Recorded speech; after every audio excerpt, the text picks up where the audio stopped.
Et c'est parti pour une nouvelle vidéo de pronostic foot. Ici, c'est Dams Prono, un parieur pas comme les autres et qui prouve ses bénéfices. Bienvenue à toi si tu es nouvelle ou nouveau. Et bien sûr, en plus de t'abonner, je t'invite également à activer la cloche pour recevoir une notification dès que je publie une nouvelle vidéo. On avait parlé également de tennis, plus précisément du tournoi du Grand Chelem Roland-Garros. Mais on constate, comme chaque année d'ailleurs, que c'est quand même compliqué. C'est un petit peu la roulette russe. Voilà ce que me disait un membre des groupes privés. Alors hier, c'était génial. J'ai donné 2 scores exacts, en plus un à plus de 3. C'est passé, les deux sont passés, c'est top. Mais dans l'ensemble, c'est quand même assez moyen. Ici, je me suis bel et bien trompé sur mon pronostic tennis. Roland-Garros, c'était entre Fognini et le néerlandais. L'Italien a finalement gagné 3-7-0. Vraiment l'opposé de ce que j'avais dit, mais ça arrive aussi, on ne peut pas gagner à tous les coups, ce sont les paris sportifs et comme toujours, je t'invite aussi à aller voir sur mon site damsprono.com quelles sont mes grosses confiances, quels sont mes paris sportifs. Je vais reprendre ce week-end les amis les paris après une bonne pause et pourquoi d'ailleurs ce week-end puisqu'on passe au mois de juin et il y aura une vidéo vraiment dédiée uniquement sur je pense, la finale de la Ligue des Champions. Donc, vous l'aurez compris, je ne vais pas parier sur l'ensemble des pronostics que je vais proposer cette semaine avec notamment, je pense que vous l'aurez deviné, la finale ce soir entre l'Olympiakos, donc les Grecs, et la Fiorentina. Et ensuite, demain, il y aura l'affiche tant attendue en France, notamment là-bas à Saint-Étienne. Saint-Étienne qui va recevoir Metz pour les barrages de la Ligue 1. On va commencer les amis avec l'affiche de ce soir, la finale de l'UEFA Conference League entre Olympiakos et la Fiorentina. Avant ça, comme toujours, je compte sur ton soutien à travers les pouces. C'est super important pour moi. Et mets-moi ici en commentaire ce que toi tu vas parier. Est-ce que tu es d'accord avec mes pronostics que je te propose?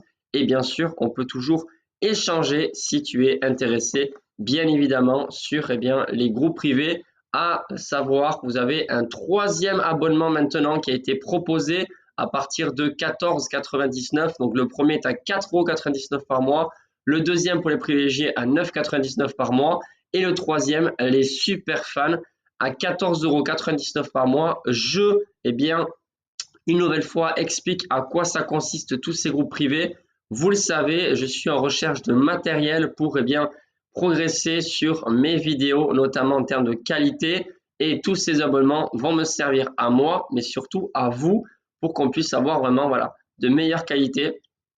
Ces vidéos, c'est quand même plus sympa.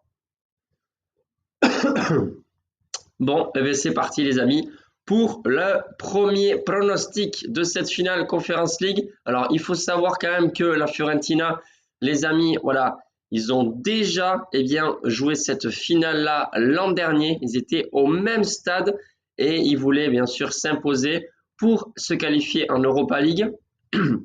Mais malheureusement, ils ont perdu face à West Ham en plus en sachant que la Fiorentina n'était pas favorite. Voilà, c'est un petit peu normal. Tandis que là, c'est sous une autre casquette qu'arrive la Fiorentina, parce qu'ils sont quand même favoris face aux Grecs.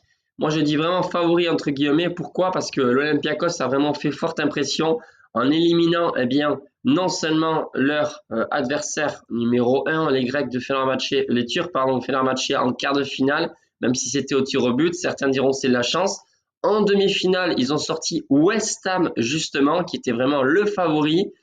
Et en plus, en s'imposant 2 fois au match aller et au match retour, ils se retrouvent en finale. Et attention à cette équipe grecque. Moi, je vous le dis tout de suite, je ne vais pas donner de vainqueur sur ce match, en sachant que c'est vraiment une rencontre très compliquée. Voilà, il n'y a pas beaucoup d'absents, mais il y a aussi certains hommes qui sont très très en forme et qui font vraiment montrer leur talent à 100%, notamment El Kaabi, l'attaquant phare de cette équipe d'Olympiakos, qui va peut-être marquer sur cette finale. En tout cas, moi si je devais choisir, je préfère que l'Olympiakos remporte ce trophée en espérant bien sûr qu'il le fasse en 90 minutes. Mais ça, c'est pas dû. Pourquoi? Parce que avec les Italiens, c'est souvent un jeu un petit peu à la défensive, etc. Moi, je pense que ça va être un match très serré, ça va se jouer à des détails. Donc voilà, je vous invite pas à parier de grosses sommes sur cette finale. Ce que je vous propose, eh bien, c'était un score exact qui, pour moi, risque de passer. Pourquoi? Parce que il y a de très grandes chances, comme je vous dis, que ce soit serré. Et en plus, c'est le score exact qui tombe le plus souvent au football, notamment sur des finales comme ça décisifs. Moi, je dirais bien le 1 partout entre donc Olympiakos et la Fiorentina. La cote est très basse pour un score exact. La preuve que c'est vraiment possible que ça passe. Le 1 partout, score exact, coté à 5,50 plus ou moins. Ensuite, pour le jeudi 30 mai, les amis, donc demain, l'affiche tant attendue entre les Verts qui seront bien à domicile dans le Chaudron face à Metz. Alors, il y a pas mal de choses à dire, notamment les absents. Voilà, il faudra faire attention. Pour commencer, la compo de Saint-Etienne, c'est 4-2-3-1 avec Sissoko devant, normalement, bien sûr. Ensuite, du côté des Messins, c'est 4-3-3, donc vraiment une armada offensive, entre guillemets, parce que pour moi, ils ne sont pas forcément efficaces sans leur attaquant franco-géorgien, ancien lyonnais, Miko Tadze, qui est vraiment très important, cette équipe de Metz. Moi, je pense que sans lui, Metz aurait été déjà 19e ou 20e du championnat. À noter en plus qu'ils n'ont pas été relégués pour un but près. Lorient était à 2 doigts de se sauver, entre guillemets, et de jouer à la place de Metz en termes de barragiste face à Saint-Etienne. De l'autre côté, Saint-Etienne, eux, bon voilà, ils ont fini 3e, mais ils ont vraiment fait les andouilles, entre guillemets, parce qu'ils ont fait 1 ou 2 matchs nuls. Ensuite, ils devaient battre Quevilly. Ça suffisait pour finir 2e, qui était déjà relégué en national, mais ils ont quand même perdu. C'est vraiment un peu bête. Et du coup, ils se retrouvent barragistes face à Metz. Est-ce que Saint-Etienne va passer? Est-ce que Metz va passer? Qu'est-ce qu'on pourrait croire? Les amis, c'est pareil, c'est extrêmement serré. Je ne pense pas que ce soit encore plus indécis que la finale de ce soir. Mais honnêtement, tout est possible et à mon avis, ça va se jouer sur 2 éléments. Le premier, l'envie et la détermination des joueurs. Et deuxièmement, ça va se jouer, je pense, à des détails avec des petits duels, je pense, entre attaquants et gardiens. Voilà la raison pour laquelle je pense que les cotes que nous ont proposées les bookmakers, qualification de Saint-Etienne à 1,80 ou qualification de Metz à 1,80, ça me paraît tout à fait normal. On va parler pour l'instant uniquement du match aller. Et le match aller, c'est chez les Verts, au Chaudron.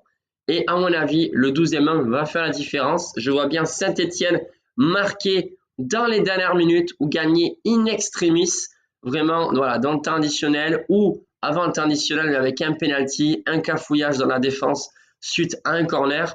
Du moins, c'est ce que je pense. La raison donc pour laquelle je vous donne ce pronostic, c'est la victoire de Saint-Etienne à domicile, cote à 2,05. À noter quand même les amis, les absences qui vont faire tâche du côté aussi de cette équipe de Saint-Etienne avec l'ailier Diarra. Il y a également Wadji l'attaquant. Et du côté de Metz, je n'ai pas repéré beaucoup d'absences, chose qui va malheureusement pas aider Saint-Etienne. Mais voilà, Sissoko aussi sera bel et bien devant en attaque. Je me dis que ça devrait le faire. En plus, à domicile, honnêtement, Saint-Etienne n'a pas le choix. Ils doivent s'imposer. Donc, victoire de Saint-Etienne, cote à 2,05. Voilà, les amis, pour les pronostics de ces 2 matchs. On se retrouve bien sûr jeudi avec notamment le ou les pronostics concernant la Ligue des Champions. D'ailleurs, je ne sais pas si je ferai ça jeudi ou vendredi. Dites-moi vous, quand c'est que ça vous arrange le pronostic Ligue des Champions. Là, par contre, soyez-en sûrs, je vais parier et je vais poster en avance mon pari sportif sur mon site damsprono.com. Et franchement, allez sur le site pour voir comment ça se passe, qu'est-ce que je veux faire, etc. Parce qu'il y a des jeux concours qui vont arriver, notamment pour l'Euro 2024.